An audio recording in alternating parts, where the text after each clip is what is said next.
bonjour à tous, bienvenue dans votre JT sur Shokanawa, la web TV qui vous ressemble.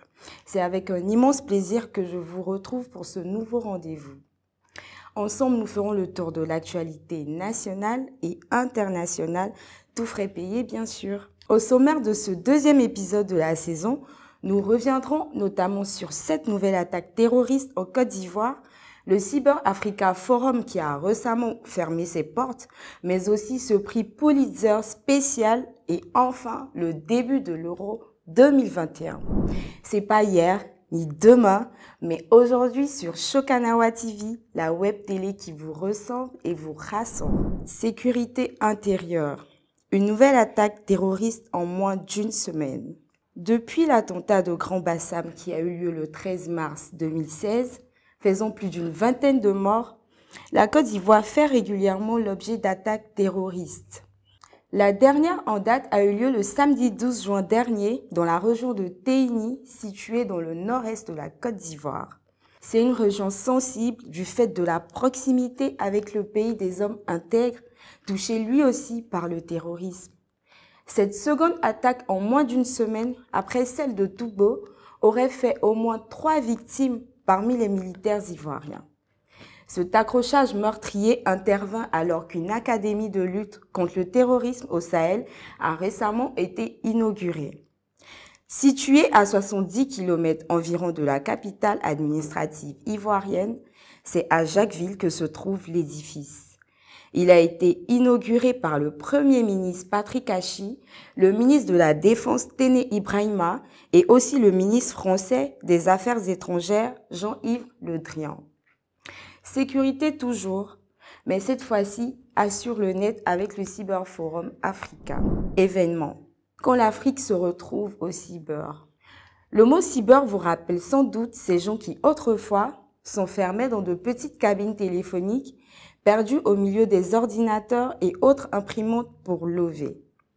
Aujourd'hui, il est malheureusement associé aux brouteurs et autres arnaqueurs qui les squattent. C'est dans ce deuxième contexte, avec cette mauvaise réputation qui lui colle à la peau, que la Côte d'Ivoire a récemment accueilli la première édition du Cyber Africa Forum. Le thème de cet événement international organisé par l'expert en cybersécurité Franquier avait pour thème la sécurité informatique au cœur des enjeux d'un continent en mutation. C'est autour de cette même volonté de protéger l'Afrique, entre autres, d'attaques malveillantes, que les participants se sont retrouvés. Pour rappel, selon nos informations, les cybercriminels africains auraient amassé plus de 4 milliards de dollars en 2020. Reste à savoir si ce noble combat suffira pour que les brouteurs arrêtent de croire que l'herbe est toujours plus verte chez le voisin. BEPC, les épreuves écrites ont commencé. Initialement prévues du 14 au 18 juin, les épreuves du brevet d'études du premier cycle ou BEPC ont été modifiées. En effet, les futurs lycéens composent du 14 au 16 juin, matin et après-midi. Au programme français, physique-chimie, orthographe, etc. Les résultats sont attendus le 6 juillet prochain. Pour rappel, l'année dernière, un peu plus d'un candidat sur 2 avait obtenu son diplôme. Petit conseil d'amis, si vous échouez et que vous décidez de faire le tour du quartier jusqu'à ce que papa dorme, pensez quand même à rentrer. Mais aussi, surtout, évitez de vous dire que vous êtes condamné à l'échec parce que c'est pas vrai. Passons à l'actualité africaine. Opération Barkhane, suite et fin. 8 ans après le début de l'opération Barkhane s'inscrivant dans la lutte contre le terrorisme au Sahel, le président français Emmanuel Macron a annoncé la fin prochaine de cette coopération entre la France et le Mali.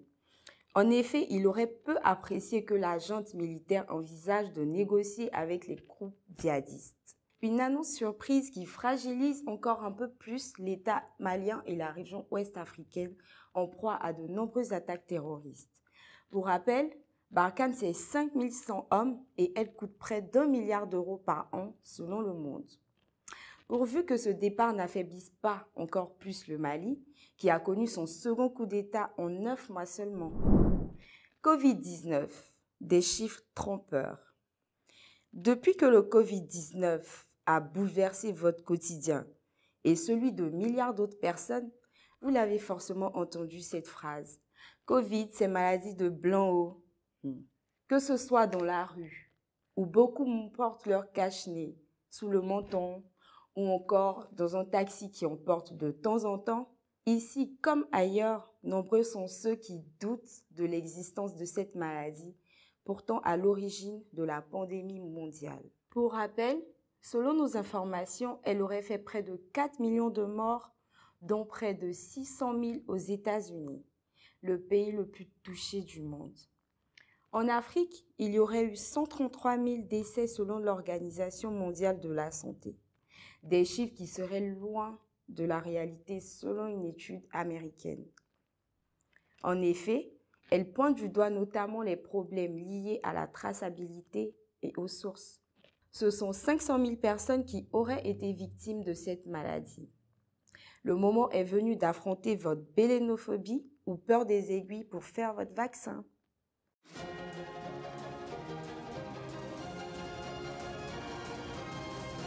C'est parti pour le tour du monde en 80 secondes. Meurtre de George Floyd, la jeune femme qui a filmé la scène récompensée. Un grand penseur, Doug Saga, a dit « Celui qui n'a pas peur n'a pas de courage ». Et du courage, il en a fallu à Darnella Frazier, la jeune afro-américaine qui a filmé le meurtre de George Floyd. Elle a reçu un prix Pulitzer spécial pour cette vidéo qui avait déclenché une série de manifestations aux États-Unis puis dans le monde entier. Celle qui regrette de ne pas avoir pu en faire plus reçoit ainsi l'une des récompenses les plus importantes du journalisme aux États-Unis, pourvu que cette reconnaissance permette à plus de personnes de filmer les violences policières afin d'y mettre un terme lentement mais sûrement. Roland Garros, Djokovic champion de la terre battue. Après avoir été mené 2-0 face à Stefanos Tsitsipas, Novak Djokovic a finalement remporté Roland Garros. Le nouveau champion de la terre battue remporte ainsi son 19e titre en Grand Chelem, soit un de moins que ses éternels adversaires Roger Federer et Rafael Nadal. Football. L'Euro a commencé. Moins passionnante que la Coupe du Monde ou encore la Coupe d'Afrique des Nations et ses joutes verbales sur les réseaux sociaux, l'Euro reste malgré tout une compétition qui attire les regards. Depuis le 11 juin et ce premier match en Turquie-Italie 3-0, la compétition est lancée. Ce début du tournoi a été aussi marqué par le terrible malaise dont le Danois Christian Eriksen a été victime. Dans le bien nommé groupe de la mort, la France, elle, grandissime favorite, affronte l'Allemagne, le Portugal ainsi que la Hongrie. Pourvu que les Bleus l'emportent afin que Karim Benzema ne soit pas tenu pour responsable de leur échec ou de la gifle qu'Emmanuel Macron a reçue ou encore de la sortie prématurée des Lakers en play-off et du réchauffement climatique. Voilà, c'est tout pour aujourd'hui. Rendez-vous la semaine prochaine. D'ici là, chargez bien vos appareils et rechargez bien vos batteries. À très vite sur Shokanawa TV, la web télé qui vous ressemble.